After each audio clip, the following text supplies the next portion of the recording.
Hello everybody. So this short video is to walk you through using the library for sources and other ways to find journals and books that can help you with later essays at the end of this course and also in English 102. So we're going to start by looking at the library, and then we'll move on to databases within the library and databases outside the library. So to use library resources, you want to start on Southeastern's main page, southeastern.edu.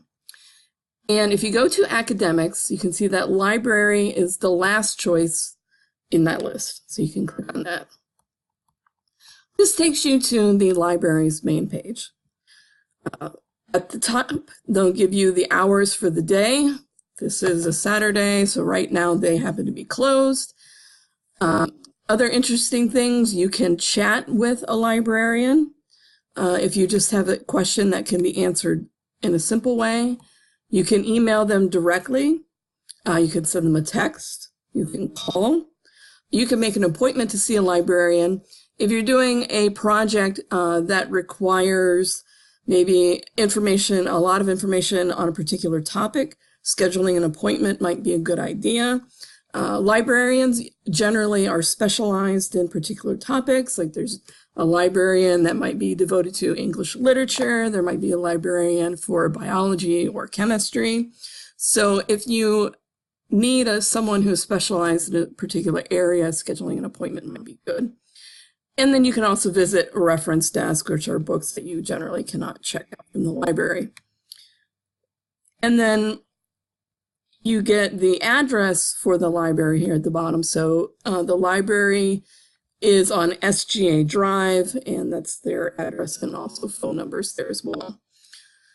Okay, so scrolling back up, you see this area where there are several different tabs. So the very first one is Quick Search. And if you use Quick Search, it's going to search literally everything. It'll search books, it'll search journal articles, films, DVDs, CDs, anything that they may have at all. This seems like the first way to go, but actually I would save this for very last. The reason being is that you may get so much junk in response that it's very hard to weed through. So I would not start with Quick Search. I would leave Quick Search till the end. You can limit your results in Quick Search, but again, like I said, you're going to get a lot of material. The Books and More tab is going to search books and electronic books, and also it says here videos as well. So if you're looking for some broad information on a topic, like you're interested in talking about Shakespeare, and so you want some actual books on Shakespeare and not just articles about Shakespeare, this is where you would go.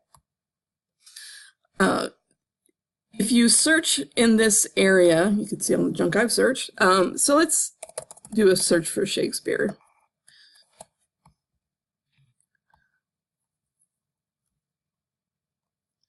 Okay, so you can see that you're going to get some different responses. The very first thing that pops up, is a book called Shakespeare. And you can see under format, it says electronic resources. So what that means is that the library does not have a paper copy of this book, but that an electronic copy is being held somewhere else. And it says under URL that the full text is available at what is called JSTOR. And I'll talk a little bit more about JSTOR in a bit.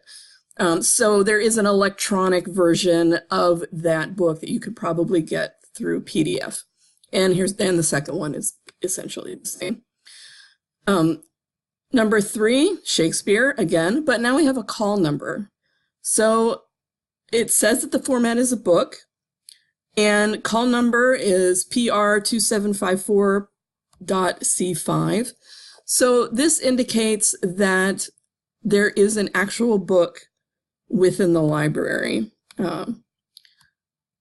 And you can click on the book, it'll give you a description. And when you do that, it'll tell you where it is. So when you click on that book image, it'll tell you it's on the 4th floor. and you can find it with this call number. So if you're looking for an actual book in the library, you can just jot down this call number, go to the 4th floor, and you can find the book you're looking for. And that's pretty much what you're going to find when you search for books. You're either going to find things that are electronic or actually exist within the library somewhere. Okay, so maybe though you're more interested in journal articles. You want really specific information. So you want to click on this Articles and Databases tab. You can search databases by subject. So we'll look at that first.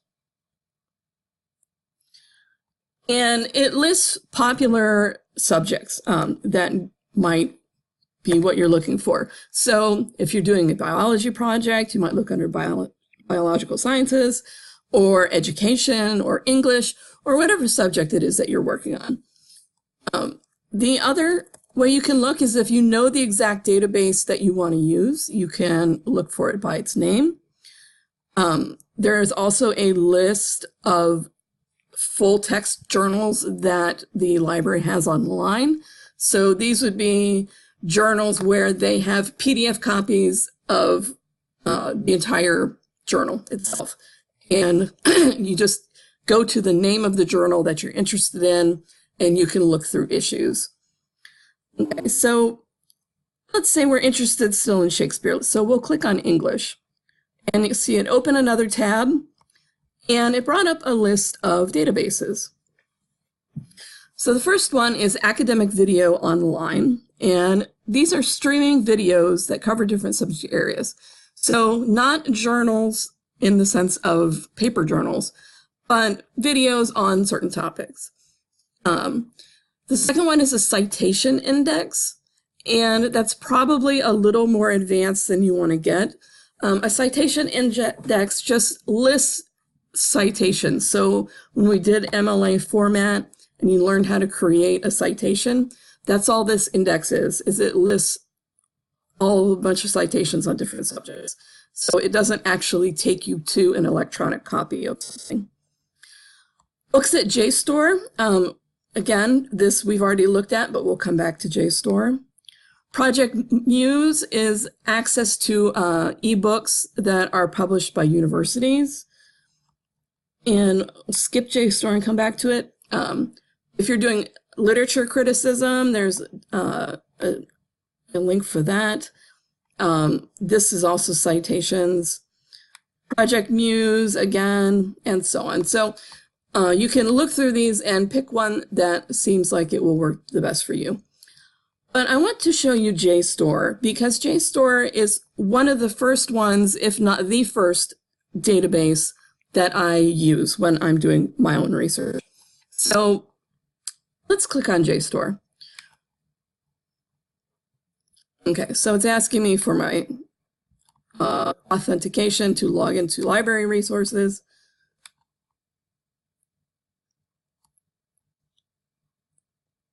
Okay, so now that it knows that I actually really do have access to this thing, it takes me to this page, and this is JSTOR.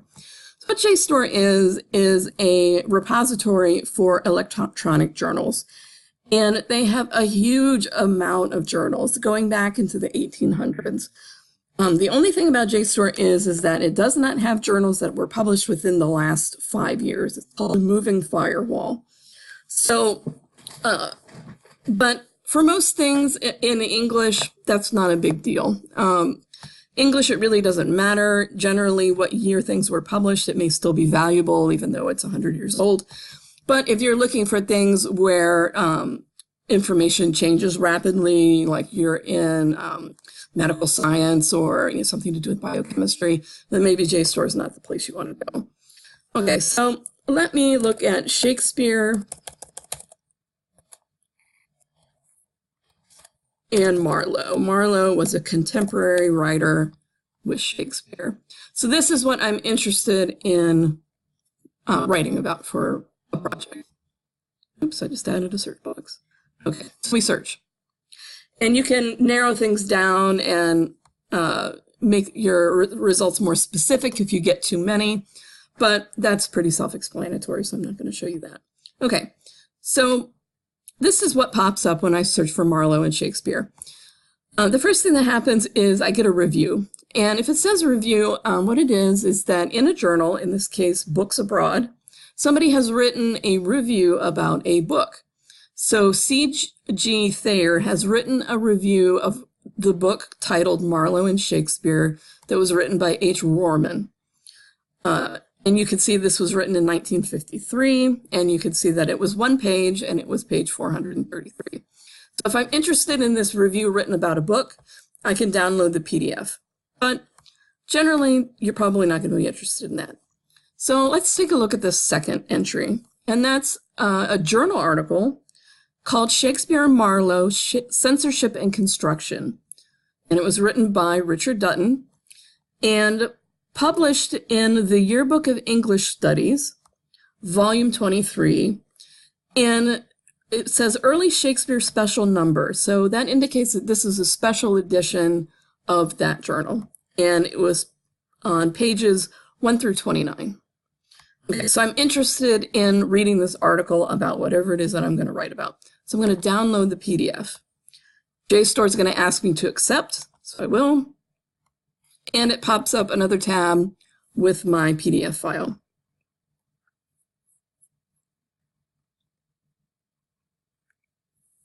Okay, so this is what the first page of every JSTOR PDF looks like. It gives you all of the information that you need to put together a citation for your Works Cited page. It also gives you a stable URL. You do not need that for your citation in Works Cited, but if you need to locate this particular article a second time, this is where you could go and find it. Instead of having to do your search all over again, you could just go to this website. So we can download it or print it and have a copy for ourselves. So, and then this is the article itself. And you can take a look at what it looks like. So, and then there's some information at the bottom about what time you downloaded it and that kind of thing. Okay. And you can just scroll down and you can see that there's quite a bit of information about the topic I picked.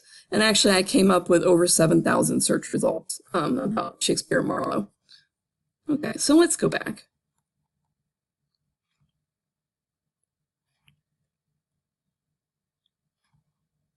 Okay, so that's pretty much using a database. And when you do your citation, remember, a database is just a collection of articles, and multiple databases may have the same article. And in fact, that happens all the time.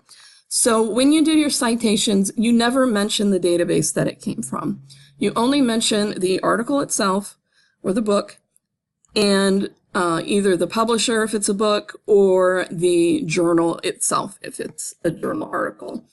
Whether it came from JSTOR or Arts and Humanities, Citation Index, or whatever, that actually does not matter. And it gives you some other resources at the bottom. Academic Search Complete is a huge database and contains a lot of information. Nexus Uni used to be called LexisNexis. And it gives a lot of information about various topics, especially law stuff.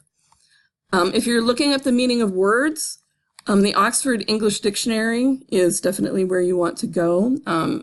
The actual Oxford English Dictionary, I think, is about 30 volumes, and they may have it at the library or may not, but it's horrible to actually physically search through. So using the website for the Oxford English Dictionary is very helpful. And yeah, so, okay, so let's go back to where we were. Okay, so those are the library databases. And then e-journals are journals that the library actually has. So sometimes might be a little faster than picking a database. So you might try this first. And then research guides will give you assistance and a little bit of information about a particular subject. So pick Shakespeare again. And it gives me just a really short amount of information on some websites from what appears to be a theater class on campus related to Shakespeare. So that may not be as useful to you. Okay. All right, so below those search tabs are some other things that are really useful to you. Ability to find out when the library is open. If you borrow a book, you can renew it online. You can check on your account. There's rooms and equipment available if you're working in a group. There's reserve books often for different courses, so you can check your courses and see if there are books on reserve. The one thing that is really useful is interlibrary loan. So let's say you're interested in a particular book, but you cannot find a copy of it online or in our library. Well, you might be able to borrow it from another library. So you want to click on interlibrary loan. And this page will walk you through getting set up to borrow materials from other libraries through a system called ILLiad. And there's contact information for ILLiad. And what you do is you basically register as a user, and then you can tell the librarians by filling out a form what book or article you are looking for that you cannot access, and they will find it for you. And if it's a book, they'll get you a copy. If it's an article, they may have another library copy it for you, and then they'll give you a photocopy of the article. So this winds up being really, really useful. The only thing about interlibrary loan is sometimes it does take a little bit of time. So this is one of the reasons why you should never wait to do a search, because if you need to borrow something through interlibrary loan, you have to give them time to get a hold of it. So if you're doing your search at the last minute and the one thing you really, really need, you have to get from another library, it may take a week at least to get a copy of it. Let's see. So before I move away from the library, I just want to mention a few things that you can find in the library. So on the first floor, that's where the circulation desk is, where you check out your books. They have group study rooms if you want to, study with a group of people from your class. Course reserves are there. If you're picking up a book from ILLiad, that's where you'll find it. Reference books are on that floor. They also have government documents on that floor as well, and those are also generally things you can't actually take away from the library. You have to use them there. There's photocopy machines on the first floor and also a coffee shop, which is very important. On the second floor, that's where you find the media things like videos, DVDs, CDs. There are studios where you can practice giving presentations. There's magazines and newspapers and also paper journals up there. There's a lab for mathematics. On the third floor, more magazines and journals. There's a quiet study area. So if you need to study but you can't be disturbed, you want to go to the third floor. And then on the fourth floor, that's where the majority of the books are, and also more government documents as well. And you can also study quiet study on the fourth floor. Okay, so I mentioned that JSTOR was one of the first, if not the first, database that I use when I am doing research. The other one is not affiliated with the library, and it is Google Scholar. So it is scholar.google.com. And it looks like Google, except it says Scholar on it. So Google Scholar is like a Google search, except that it only searches articles and books and reviews and things like that. So basically academic materials, but it's a lot broader than a search that you might do within a library database. So back to Shakespeare and Marlowe. So when you do a search within Google Scholar, this is what it looks like. It looks very much like a Google thing. But remember when I searched Shakespeare and Marlowe on JSTOR, I got about 7,000 results. When I do it on Google Scholar, I get 40,000 results. So it can be a lot of material. So you would think that that might be too much to dig through, but there's a few reasons why Google Scholar is really useful. One is you can do a lot of narrowing things down to get very specific. But the other is it will tell you where you can find a PDF copy or an HTML copy of the thing that you're interested in. So neural computation and stylometry 2 has to do with computing. Probably not something I'm actually interested in. But if I want the PDF, it gives me a link to it. And if you are on campus and you are signed in to the university's Wi-Fi, it will tell you if the electronic copy is available through the university. So all of these are just coming up as things that I might be able to access from home. But if I were on campus, it would tell me that it was available at southeastern.edu. And that can be really beneficial and can really narrow your time down. So this is probably where I would start. And you can also see that you could see other people's searches. So I've never searched for Shakespeare and Marlowe on Google Scholar, but other people have. And the top search is, what is their relationship? So I can narrow down my search and come up with a different list of results. And you can see that I went from 40,000 results down to 28,700 results. And so on. So Google Scholar is very flexible and I think is a great place to begin as far as doing searches is concerned. Okay, so I think that's pretty much walked you through doing searches on the library and online. I will just add, don't ever do a search on regular Google because you will come up with a bunch of junk. If you're going to do a web search, do it through Google Scholar. But if you have questions, you can always ask me about doing a search, and you can also go to the library and ask them as well, and they will definitely be able to help you. Okay, so good luck.